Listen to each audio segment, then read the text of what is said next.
ഭക്തി എന്ന് പറയുന്നത് 50 വയസ്സ് അല്ലെങ്കിൽ 60 വയസ്സൊക്കെ കഴിഞ്ഞിട്ട് മതി. എന്തിനാണ് കുട്ടിക്കാലത്തെ ഭക്തി? ഞാൻ പറഞ്ഞു വിദ്യാഭ്യാസം തുടങ്ങേണ്ടത് ഗർഭോദരത്തിലാണ്, അന്ന് തുടങ്ങേണ്ടുന്ന ഭക്തി.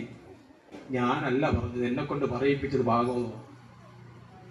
ഗർഭവതിയാണെന്ന് അറിഞ്ഞ അന്ന് മുതൽ ഭഗവത് കഥകൾ കേട്ട ആസ്വദിക ഭാവമുള്ള ഒരച്ഛന്റെയും അമ്മയുടെയും മകനായി ഗർഭോദരത്തിൽ വന്നുദിച്ച ആ കുഞ്ഞു ബാലനെ നാരദ മഹർഷിയുടെ കഥകൾ കേട്ട് ആ കയാധുവിന്റെ വയറ്റിൽ കിടന്ന് വളർന്നു വന്ന കയാധുവൻ, ഹിരണ്യകശിപുവിന്റെ മകൻ, 9 ഭക്തിയുടെ 9 മാർഗങ്ങൾ കാട്ടിത്തന്ന ഭക്ത പ്രഹ്ലാദൻ.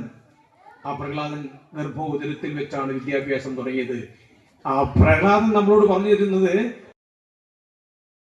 ശ്രവണം കീർത്തനം വിഷ്ണു, ശ്രവിക്കണം കീർത്തിക്കണം. ശ്രവണം കീർത്തനം വിഷ്ണു, സ്മരണം പാദസേവനം, സ്മരിക്കണം പാദസേവ ചെയ്യണം.